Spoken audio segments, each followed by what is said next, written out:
Welcome to all. നമ്മൾ ഇന്നോട് discuss ചെയ്യാൻ പോകുന്നത് concept of risk and return ആണ്. അത് നമ്മളൊരു ചെറുതായിട്ടൊന്ന് മെൻഷൻ ചെയ്തതാണ്, പക്ഷെ അതൊന്ന് ഡീറ്റെയിൽ ആയിട്ടാണ് നമ്മൾ ഇന്നിവിടെ ഡിസ്കസ് ചെയ്യുന്നത്.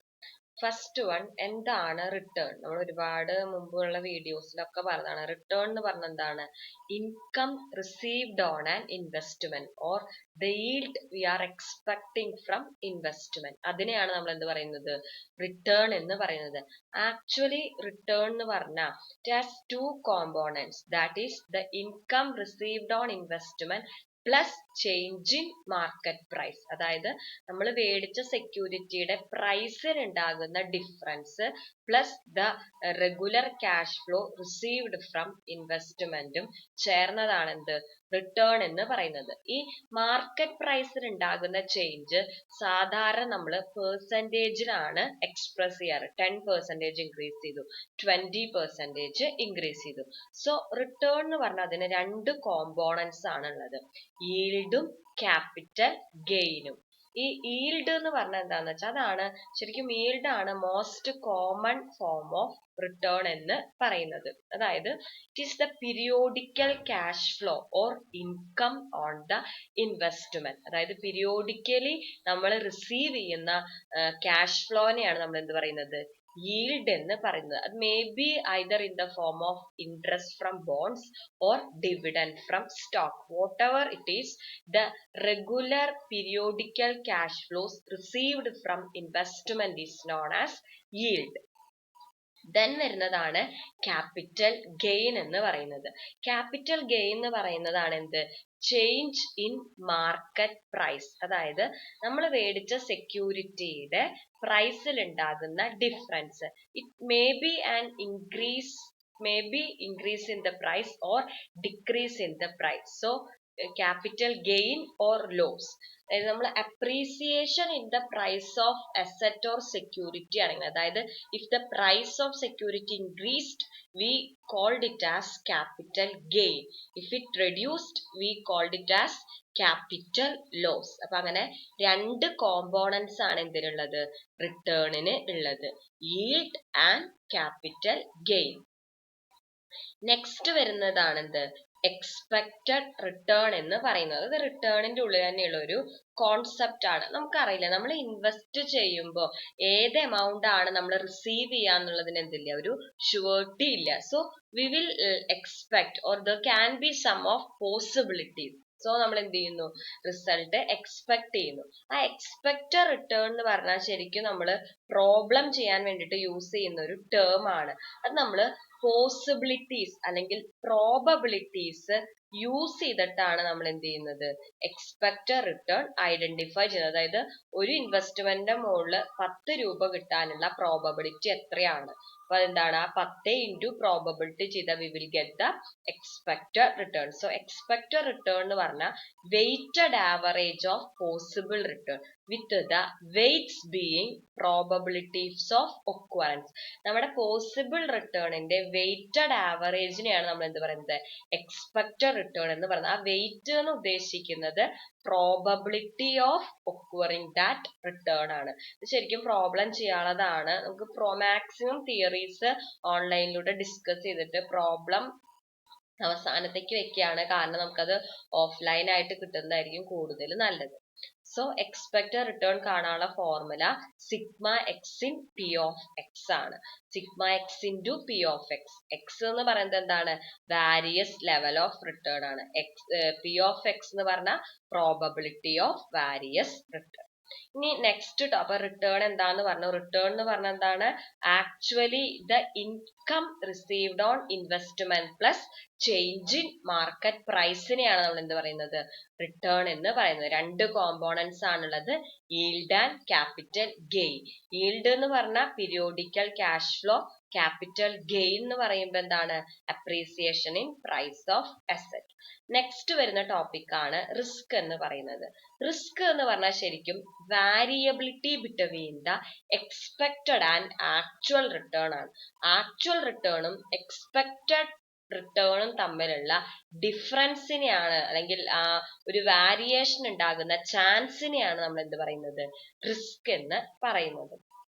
ശരിക്കും risk of holding and security is actually associated with the realised return is less than expected return. അതായത് നമ്മൾ എക്സ്പെക്ട് ചെയ്ത റിട്ടേണിനെക്കാട്ടിലും കുറവ് ആക്ച്വൽ റിട്ടേൺ റിസീവ് ചെയ്യാനുള്ള പോസിബിലിറ്റിനെയാണ് നമ്മൾ എന്ത് പറയുന്നത്, റിസ്ക് എന്ന് പറയുന്നത്. ആക്ച്വലി രണ്ട് തരത്തിലുള്ള റിസ്കുകളാണുള്ളത്, systematic risk and unsystematic risk.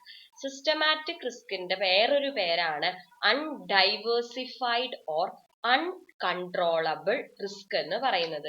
ഈ റിസ്കിന്റെ പ്രത്യേകത എന്താന്ന് വെച്ചാൽ, ഈ റിസ്ക് എന്ന് പറയുന്നത് arise due to the factors that effect the entire economy. അതായത് നമ്മുടെ മൊത്തം ഇൻഡസ്ട്രീനെ അല്ലെങ്കിൽ മൊത്തത്തിലൊരു എക്കണോമീനെ എഫക്ട് ചെയ്യുന്ന ഫാക്ടേഴ്സ് കാരണം ആക്ച്വൽ റിട്ടേണിൽ ഉണ്ടാകുന്ന വാരിയബിലിറ്റിനെയാണ് നമ്മൾ എന്ത് പറയുന്നത്, സിസ്റ്റമാറ്റിക് റിസ്ക് എന്ന് പറയുന്നത്. ഈ റിസ്ക് നമുക്ക് എന്ത് ചെയ്യാൻ പറ്റില്ല, കൺട്രോൾ ചെയ്യാനായിട്ട് പറ്റില്ല. കാരണം എന്താണ്, അത് മൊത്തം എക്കണോമീനെ എഫക്ട് ചെയ്യുന്നതാണ്. നമ്മൾ ഏതൊക്കെ സെക്യൂരിറ്റിയിൽ ഇൻവെസ്റ്റ് ചെയ്താലും the risk will effect the entire economy. അങ്ങനെ ഒരു എക്കണോമീനെ മൊത്തം എഫക്ട് ചെയ്യുന്ന അല്ലെങ്കിൽ ഇൻഡസ്ട്രീനെയും സ്റ്റോക്ക് മാർക്കറ്റിനെയും എൻറ്റയർലി എഫക്ട് ചെയ്യുന്ന ഫാക്ടേഴ്സ് കാരണം നമ്മുടെ റിട്ടേണിൽ ഉണ്ടാകുന്ന വാരിയബിലിറ്റിനെയാണ് നമ്മൾ എന്ത് പറയുന്നത്, സിസ്റ്റമാറ്റിക് റിസ്ക് എന്ന് പറയുന്നത്. It is not at all controllable and diversifiable.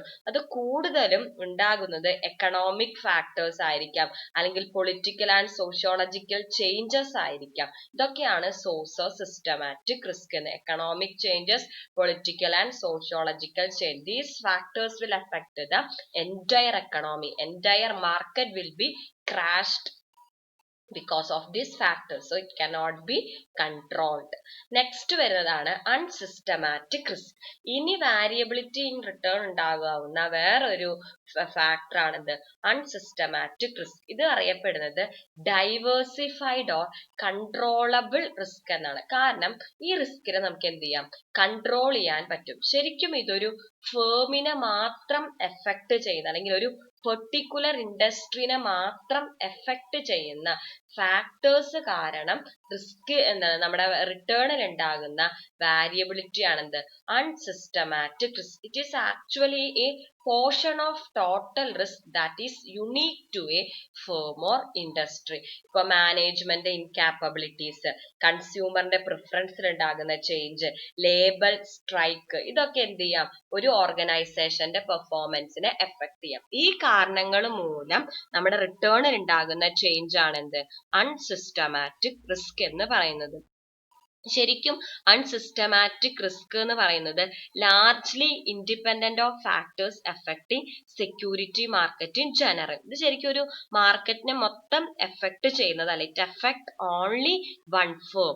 അത് കാരണം നമുക്ക് എന്ത് ചെയ്യാം, ഇറ്റ് ക്യാൻ ബി കൺട്രോൾ. ഈ അൺസിസ്റ്റമാറ്റിക് റിസ്കിനെ നമുക്ക് എന്ത് ചെയ്യാം, കൺട്രോൾ ചെയ്യാനായിട്ട് പറ്റും ത്രൂ ഡൈവേഴ്സിഫിക്കേഷൻ. അതായത് ഡിഫറെന്റ് സെക്യൂരിറ്റീസിൽ ഇൻവെസ്റ്റ് ചെയ്യുമ്പോൾ, ഡിഫറെന്റ് കമ്പനികളുടെ ഡിഫറെന്റ് സെക്യൂരിറ്റിയിൽ ഇൻവെസ്റ്റ് ചെയ്ത് കഴിഞ്ഞാൽ we can up to an extent we can control the unsystematic risk. അപ്പൊ ഒരു ഫേമിന് പെർട്ടിക്കുലർ ആയിട്ട് എഫക്ട് ചെയ്യുന്ന ഫാക്ടേഴ്സ് മൂലം നമ്മുടെ റിട്ടേണിൽ ഉണ്ടാകുന്ന വാരിയബിലിറ്റിനെയാണ് നമ്മൾ എന്ത് പറയുന്നത്, അൺസിസ്റ്റമാറ്റിക് റിസ്ക് എന്ന് പറയുന്നത്. നെക്സ്റ്റ് ടോപ്പിക് എന്ന് പറഞ്ഞാൽ സോഴ്സ് ഓഫ് റിസ്ക് ആണ്. സോഴ്സ് ഓഫ് റിസ്ക് എന്ന് പറഞ്ഞാൽ റിസ്കിന്റെ എന്താണ്, മെയിൻ സോഴ്സ് ഓഫ് റിസ്കുകളെയാണ് നമ്മൾ സോഴ്സ് ഓഫ് റിസ്ക് എന്ന് പറയുന്നത്. അതായത് ഫസ്റ്റ് അതിൽ വരുന്നതാണ് എന്ത്, ഇൻട്രസ്റ്റ് റേറ്റ് റിസ്ക് എന്ന് പറയുന്നത്. ഇൻട്രസ്റ്റ് റേറ്റ് റിസ്ക് എന്ന് പറഞ്ഞാൽ it is A variability in A securities return resulting from change in the level of interest rate. അതായത് ഇൻട്രസ്റ്റ് റേറ്റില് ചേഞ്ച് ഉണ്ടാകുന്നത് കാരണം സെക്യൂരിറ്റിയിലെ റിട്ടേണിൽ വരുന്ന വാരിയബിലിറ്റിനെയാണ് നമ്മൾ എന്ത് പറയുന്നത്, ഇൻട്രസ്റ്റ് റേറ്റ് റിസ്ക് എന്ന് പറയുന്നത്. ആക്ച്വലി ഈ ഇൻട്രസ്റ്റ് റേറ്റ് റിസ്ക് എന്ന് പറയുന്നത് ഡയറക്ട്ലി എഫക്ട് ചെയ്യുന്നത് ബോണ്ടുകളെയാണ്. സ്റ്റോക്കുകളെക്കാട്ടിലും കൂടുതൽ ബോണ്ട്സിനെയാണ് ഇൻട്രസ്റ്റ് റേറ്റ് എഫക്ട് ചെയ്യുന്നത്. അതായത് ഇൻട്രസ്റ്റ് റേറ്റ് റിസ്ക് എന്ന് പറഞ്ഞാൽ നമ്മുടെ മാർക്കറ്റ് വാല്യൂല് ഇൻട്രസ്റ്റ് റേറ്റില് ചേഞ്ചസ് കാരണം market value of bond change ആവുന്നു. അതിനെയാണ് നമ്മൾ എന്ത് പറയുന്നത്, ഇൻട്രസ്റ്റ് റേറ്റ് റിസ്ക് എന്ന് പറയുന്നത്. അതായത് ജനറൽ ലെവൽ ഓഫ് ഇൻട്രസ്റ്റിൽ ഉണ്ടാകുന്ന ഫ്ലക്ച്വേഷൻസ് കാരണം ബോണ്ടിന്റെ വാല്യൂ ചേഞ്ച് ആവുന്നതിനെയാണ് നമ്മൾ എന്ത് പറയുന്നത്, ഇൻട്രസ്റ്റ് റേറ്റ് റിസ്ക് എന്ന് പറയുന്നത്. അതായത് ഇൻട്രസ്റ്റ് റേറ്റും ബോണ്ടിന്റെ വാല്യൂ എന്ന് പറയുന്നത് ഇൻവേഴ്സലി റിലേറ്റഡ് ആണ്. അതായത് ഇൻട്രസ്റ്റ് റേറ്റ് കൂടും തോറും ബോണ്ടിന്റെ വാല്യൂ എന്ത് ചെയ്യും, ഡിക്രീസ് ചെയ്യും. ഇൻട്രസ്റ്റ് റേറ്റ് കുറയും തോറും ബോണ്ടിന്റെ വാല്യൂ എന്ത് ചെയ്യും, ഇൻക്രീസ് ചെയ്യും. അപ്പോ ജനറൽ ലെവലില് ഇൻട്രസ്റ്റ് റേറ്റിൽ ഉണ്ടാകുന്ന fluctuations will affect the future market value of security.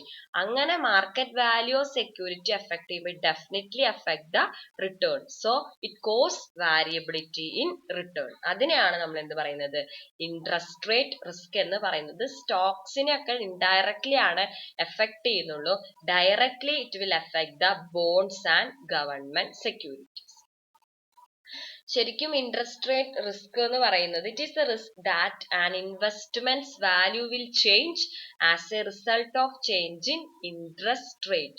The risk affect the value of bond more directly. അതായത് ഇൻവെസ്റ്റ്മെന്റ് വാല്യൂല് ചേഞ്ചസ് വരുത്തുകയാണ് എന്ത് ചെയ്യുന്നത്, ഇൻട്രസ്റ്റ് റേറ്റിൽ ഉണ്ടാകുന്ന ഫ്ലക്ച്വേഷൻസ് ചെയ്യുന്നത്. അങ്ങനെ ഇൻട്രസ്റ്റ് റേറ്റിൽ ഉണ്ടാകുന്ന ഫ്ലക്ച്വേഷൻസ് കാരണം നമ്മുടെ റിട്ടേണിൽ അപ്പൊ എന്തുണ്ടാവും, വാരിയബിലിറ്റി ഉണ്ടാവും. കാരണം റിട്ടേൺ എന്ന് പറഞ്ഞതാണ് income plus change in market value ആണ്. അപ്പൊ ഇൻട്രസ്റ്റ് റേറ്റ് ഒരുപാട് കൂടിയ മാർക്കറ്റ് വാല്യൂ എന്ത് ചെയ്യും, കുറയും. അപ്പൊ നമ്മുടെ റിട്ടേണും കുറയും. അങ്ങനെ റിട്ടേണിൽ ഉണ്ടാകുന്ന വാരിയബിലിറ്റിനെയാണ് നമ്മൾ എന്ത് പറയുന്നത്, ഇൻട്രസ്റ്റ് റേറ്റ് റിസ്ക് എന്ന് പറയുന്നത്.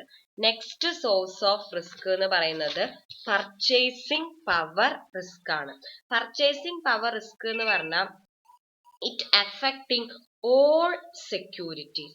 It also known as inflation risk. അതായത് ഇൻഫ്ലേഷൻ മുഖേന നമ്മുടെ പർച്ചേസിംഗ് പവറിൽ ഉണ്ടാകുന്ന ഡിക്ലൈനെയാണ് നമ്മൾ എന്ത് പറയുന്നത്, പർച്ചേസിംഗ് പവർ റിസ്ക് എന്ന് പറയുന്നത്. അതായത് ഇൻഫ്ലേഷൻ ഉണ്ടാവുക എന്ന് പറഞ്ഞാൽ എന്താണ്, inflation means rising price on goods and services. അതിനെയാണ് നമ്മൾ എന്ത് പറയുന്നത്, ഇൻഫ്ലേഷൻ എന്ന് പറയുന്നത്. അപ്പൊ എന്താണ് പർച്ചേസിംഗ് പവർ റിസ്ക് എന്ന് പറഞ്ഞ impact of inflation or deflation of investment ആണ്. അപ്പൊ നമ്മള് 10 രൂപയ്ക്ക് ഇൻവെസ്റ്റ് ചെയ്ത ഒരു സാധനത്തിന് ഇൻഫ്ലേഷൻ മുഖേന 10 രൂപയുടെ വാല്യൂ ഇല്ലാതായി മാറുകയാണ്. അതിനെയാണ് നമ്മൾ എന്ത് പറയുന്നത്, പർച്ചേസിംഗ് പവർ റിസ്ക് എന്ന് പറയുന്നത്. ഇന്ന് 10 രൂപയ്ക്ക് നമുക്ക് 1 കിലോ പഞ്ചസാര മേടിക്കായിരുന്നു. പക്ഷെ 10 കൊല്ലം കഴിയുമ്പോൾ അവിടെ ഇൻഫ്ലേഷൻ ഉണ്ടാകുന്ന കാര്യം 10 രൂപയ്ക്ക് നമുക്ക് ഒരു 250 പഞ്ചസാര പോലും കിട്ടില്ല. അതെന്താണ്, ആ 10 രൂപ കൊണ്ട് നമുക്ക് പർച്ചേസ് ചെയ്യാവുന്ന ഗുഡിന്റെ അളവ് കുറഞ്ഞു. അതിനെയാണ് നമ്മൾ എന്ത് പറയുന്നത്, പർച്ചേസിംഗ് പവർ റിസ്ക് എന്ന് പറയുന്നത്. Purchasing power risk arise due to inflation. So it also known as inflation risk. The purchasing power risk is the impact of inflation or deflation on an investment. Next വരുന്നതാണ് market risk എന്ന് പറയുന്നത്. Actually market risk എന്ന് പറഞ്ഞാൽ variability in return resulting from fluctuations in the overall market condition ആണ്. അതായത് overall market കണ്ടീഷനെ effect ചെയ്യുന്ന factors കാരണം നമ്മുടെ റിട്ടേണിൽ ഉണ്ടാകുന്ന വാരിയബിലിറ്റിനെയാണ് നമ്മൾ എന്ത് പറയുന്നത്, മാർക്കറ്റ് റിസ്ക് എന്ന് പറയുന്നത്. ലൈക്ക് റിസഷൻ ഉണ്ടായ ഇവിടെ വാരിയബിലിറ്റി കുറയും. അതെന്നൊക്കെ പറയുമ്പോൾ എൻറ്റയർ മാർക്കറ്റിനെ എഫക്ട് ചെയ്യുന്നതാണ്. വോറുകൾ ഉണ്ടായാൽ, എക്കണോമിയിൽ സ്ട്രക്ചറൽ ചേഞ്ചസ് ഉണ്ടായാൽ, അതുപോലെ കൺസ്യൂമർ പ്രിഫറൻസിൽ ചേഞ്ച് വന്നാൽ, അല്ലെങ്കിൽ ടാക്സ് ലോസ് ചേഞ്ച്, അതൊക്കെ എൻറ്റയർ മാർക്കറ്റിനെ എഫക്ട് ചെയ്യുന്നതാണ്. അങ്ങനെ ഉണ്ടാകുന്ന വാരിയബിലിറ്റി ഇൻ റിട്ടേൺ ആണ് എന്ത്, മാർക്കറ്റ് റിസ്ക് എന്ന് പറയുന്നത്. അത് മേ ബി മാർക്കറ്റിൽ ഉണ്ടാകുന്ന ചേഞ്ച് പറഞ്ഞാൽ may be downward or upward ആയിരിക്കാം. അപ്വേർഡ് ട്രെൻഡിന് നമ്മൾ ബുള്ളിഷ് ട്രെൻഡ് എന്നാണ് പറയുന്നത്, ഡൗൺവേർഡിന് ബിയറിഷ് ട്രെൻഡ് എന്നും. ഇങ്ങനെ അപ്വേർഡ് ഡൗൺവേർഡ് ട്രെൻഡ് ഉണ്ടാവുമ്പോൾ എന്തുണ്ടാവും, നമ്മുടെ റിട്ടേണില് വാരിയബിലിറ്റി ഉണ്ടാവും. അങ്ങനെ മാർക്കറ്റിനെ എഫക്ട് ചെയ്യുന്ന അല്ലെങ്കിൽ ഓവറോൾ മാർക്കറ്റ് കണ്ടീഷനെ ഫ്ലക്ച്വേറ്റ് ചെയ്യുന്ന ഫാക്ടേഴ്സ് കാരണം നമ്മുടെ റിട്ടേണിൽ ഉണ്ടാകുന്ന ചേഞ്ചസിനെയാണ് നമ്മൾ എന്ത് പറയുന്നത്, മാർക്കറ്റ് റിസ്ക് എന്ന് പറയുന്നത്. Market risk refers to the variability in return resulting from fluctuations in the overall market condition. Next വരുന്നതാണ് ബിസിനസ് റിസ്ക്. ബിസിനസ് റിസ്ക് എന്ന് പറഞ്ഞാൽ എന്താ, നമുക്കത് നോക്കുമ്പോൾ തന്നെ അറിയാം എന്താണ്. ബിസിനസ് റിസ്ക് എന്ന് പറഞ്ഞാൽ ആക്ച്വലി എന്താണ്, risk of doing business in particular industry or environment is called എന്ത്, ബിസിനസ് റിസ്ക്. അതായത് ഒരു പെർട്ടിക്കുലർ ബിസിനസ് അല്ലെങ്കിൽ ഒരു ഇൻഡസ്ട്രിയിൽ ഒരു പെർട്ടിക്കുലർ ബിസിനസ് ഡൂ ചെയ്യാനുള്ള ഒരു റിസ്കിനെയാണ് നമ്മൾ എന്ത് പറയുന്നത്, ബിസിനസ് റിസ്ക് എന്ന് പറയുന്നത്. രണ്ട് തരത്തിലുണ്ട്, ഇന്റേണൽ ബിസിനസ് റിസ്കും ഉണ്ട്, എക്സ്റ്റേണൽ ബിസിനസ് റിസ്കും ഉണ്ട്. ഇന്റേണൽ ബിസിനസ് റിസ്ക് എന്ന് പറഞ്ഞാൽ largely associated with the efficiency with which a firm conducts its operation within the broader operating environment. ഓർഗനൈസേഷന്റെ ഉള്ളിൽ തന്നെയുള്ള ഓപ്പറേറ്റിംഗ് എൻവിറോൺമെന്റിൽ എത്ര എഫിഷ്യൻസിയിലാണോ ഓർഗനൈസേഷൻ വർക്ക് ചെയ്യുന്നത്, അല്ലെങ്കിൽ അവിടെ വല്ല ഇൻഎഫിഷ്യൻസിയും ഉണ്ടോ എന്നുള്ളത് റിലേറ്റ് ചെയ്താണ് എന്ത്, ഇന്റേണൽ ബിസിനസ് റിസ്ക് എന്ന് പറയുന്നത്. ഇപ്പൊ ഇൻകാപ്പബിലിറ്റി ഓഫ് മാനേജ്മെന്റ് അല്ലെങ്കിൽ ഹൈ കോസ്റ്റ്ലി റോ മെറ്റീരിയൽ, അതൊക്കെ എന്താണ്, ഇന്റേണൽ ബിസിനസ് റിസ്ക് ആണ്. അങ്ങനെ വന്നാൽ എന്താണ്, ഓർഗനൈസേഷന്റെ മൊത്തം റിട്ടേൺ കുറയും. ഓർഗനൈസേഷന്റെ റിട്ടേൺ കൊണ്ട് അൾട്ടിമേറ്റ്ലി ഇൻവെസ്റ്ററുടെ റിട്ടേണും കുറയും. നെക്സ്റ്റ് വരുന്നത് എക്സ്റ്റേണൽ ബിസിനസ് റിസ്ക് ആണ്. അതെന്ന് പറഞ്ഞാൽ എന്താണ്, ഫേമിന്റെ ബിയോണ്ട് ദ കൺട്രോളിൽ ഉണ്ടാകുന്ന എൻവിറോൺമെന്റിലെ കണ്ടീഷൻസ് ഇമ്പോസ് ചെയ്യുന്ന എന്താണ് ഫാക്ടേഴ്സ് ആണ് എന്ത്, എക്സ്റ്റേണൽ ബിസിനസ് റിസ്ക് എന്ന് പറയുന്നത്. ഇപ്പൊ എന്തെങ്കിലും ഒരു, ഇപ്പൊ നമ്മൾക്കറിയാം, ഇപ്പൊ ഒരു പക്ഷിപ്പനി ഉണ്ടായി എന്ന് പറഞ്ഞപ്പോ എല്ലാ ചിക്കന്റെയും പ്രൈസ് കുറഞ്ഞില്ല. അപ്പൊ അൾട്ടിമേറ്റ്ലി എന്താണ്, അതുമായിട്ട് റിലേറ്റ് ചെയ്യുന്ന ഇൻഡസ്ട്രിയിലെ എല്ലാ പ്രൊഡക്റ്റിന്റെയും വില കുറഞ്ഞു. It's beyond the control of the enterprise. അങ്ങനെ ഉണ്ടാകുന്ന റിസ്കുകളെയാണ് നമ്മൾ എന്ത് പറയുന്നത്, എക്സ്റ്റേണൽ ബിസിനസ് റിസ്ക് എന്ന് പറയുന്നത്. നെക്സ്റ്റ് വരുന്ന ഒരു റിസ്ക് ആണ് ഫിനാൻഷ്യൽ റിസ്ക് എന്ന് പറയുന്നത്.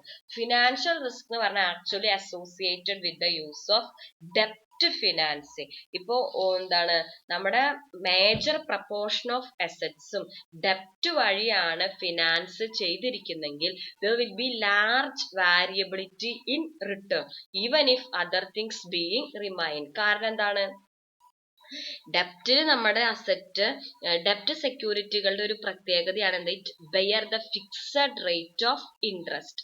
നമുക്ക് പ്രോഫിറ്റ് ഉണ്ടെങ്കിലും ഇല്ലെങ്കിലും അതിനെന്ത് കൊടുക്കണം, ആ ഫിക്സഡ് ചാർജസ് പ്രൊവൈഡ് ചെയ്യണം. അപ്പൊ അങ്ങനെ ഫിക്സഡ് ചാർജസ് ഒരുപാട്, കൂടുതൽ ഡെപ്റ്റ് ഉണ്ടെങ്കിൽ കൂടുതൽ ഫിക്സഡ് ചാർജസ് നമ്മൾ, അല്ലെങ്കിൽ കൂടുതൽ ഫിക്സഡ് ലയബിലിറ്റീസ് നമുക്ക് ഉണ്ടാവും. അപ്പൊ നമ്മൾ എന്ത് ചെയ്യണം, കൂടുതൽ നമ്മുടെ പ്രോഫിറ്റിന്റെ മേജർ പോർഷനും അങ്ങനെ കൊടുക്കേണ്ടി വരും.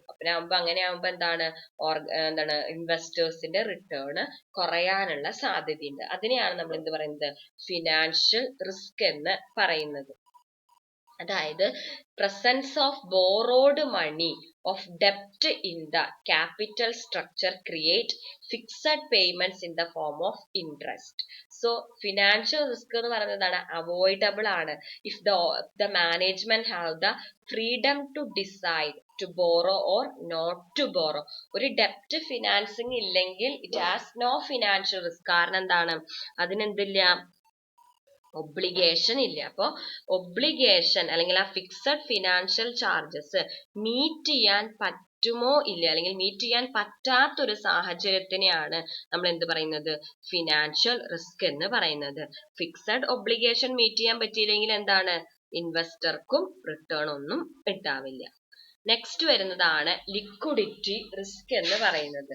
ശരിക്കും ലിക്വിഡിറ്റി റിസ്ക് എന്ന് പറയുന്നത് സെക്കൻഡറി മാർക്കറ്റുമായിട്ട് അസോസിയേറ്റ് ചെയ്തിരിക്കുന്ന ഒരു റിസ്ക് ആണ്. അതായത് if an investment that can be bought or sold quickly and without significant price concession it is considered liquid. അതായത് ഇപ്പൊ നമുക്കൊരു ഇൻവെസ്റ്റ്മെന്റ് സെല് ചെയ്യാനും ബൈ ചെയ്യാനും പെട്ടെന്ന് സെക്കൻഡറി മാർക്കറ്റിൽ capable ആണെങ്കിൽ, അല്ലെങ്കിൽ if the security is capable of being easily converted into cash without price concession, അതായത് നമ്മുടെ ആ ഇൻവെസ്റ്റ്മെന്റിന്റെ മൂല്യം ഒട്ടും കുറയാതെ തന്നെ ആ ഇൻവെസ്റ്റ്മെന്റ് നമുക്ക് ക്യാഷിലേക്ക് കൺവേർട്ട് ചെയ്യാൻ പറ്റുന്നെങ്കിൽ അതിന് നമ്മൾ പറയുന്ന പേരാണെന്ത്, ലിക്വിഡിറ്റി എന്ന് പറയുന്നത്. അപ്പൊ അങ്ങനെ കൺവേർട്ട് ചെയ്യാൻ പറ്റാത്തൊരു അവസ്ഥേനെയാണ്, അങ്ങനെ കൺവേർട്ട് ചെയ്യാൻ പറ്റാതിരിക്കാനുള്ള ഒരു പോസിബിലിറ്റിനെയാണ് നമ്മൾ എന്ത് പറയുന്നത്, ലിക്വിഡിറ്റി റിസ്ക് എന്ന് പറയുന്നത്. ഇപ്പൊ എന്താണ്, if the uncertainty about time element and price concession is greater, അതായത് ഇപ്പൊ നമുക്ക് 100 രൂപ ഇൻവെസ്റ്റ്മെന്റ് കൺവേർട്ട് ചെയ്യുമ്പോൾ 60 രൂപയാണ് കിട്ടുള്ളൂ, അല്ലെങ്കിൽ അത് എപ്പോഴാണ് കൺവേർട്ട് ചെയ്ത് കിട്ടുകയെന്ന് അറിയില്ലെങ്കിൽ there is great degree of liquidity. അതല്ല, നമ്മൾ എപ്പോഴാണോ ആഗ്രഹിക്കുന്നത് അപ്പൊ തന്നെ if we can convert the investment into cash, it does not face a liquidity risk. Actually liquidity risk arise when a asset cannot be liquidated easily.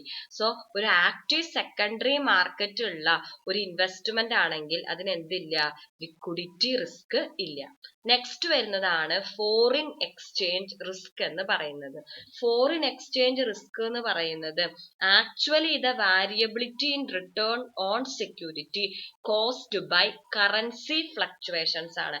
കറൻസിയുടെ exchange റേറ്റിൽ ഉണ്ടാകുന്ന fluctuations കാരണം റിട്ടേണിൽ വരുന്ന വാരിയബിലിറ്റിനെയാണ് നമ്മൾ എന്ത് പറയുന്നത്, ഫോറിൻ എക്സ്ചേഞ്ച് റിസ്ക് എന്ന് പറയുന്നത്. This risk applies to all financial instruments that are in a currency other than your domestic currency. അതായത് ഇന്റർനാഷണൽ മാർക്കറ്റുമായിട്ട് ലിങ്ക് ചെയ്തുള്ള എല്ലാ സെക്യൂരിറ്റീസിനും എന്താണ്, ഈ റിസ്ക് ബാധകം ആണ്. പിന്നെ വരുന്നതാണ് എന്ത്, കൺട്രി റിസ്ക് എന്ന് പറയുന്നത്. Country risk is also termed as political risk.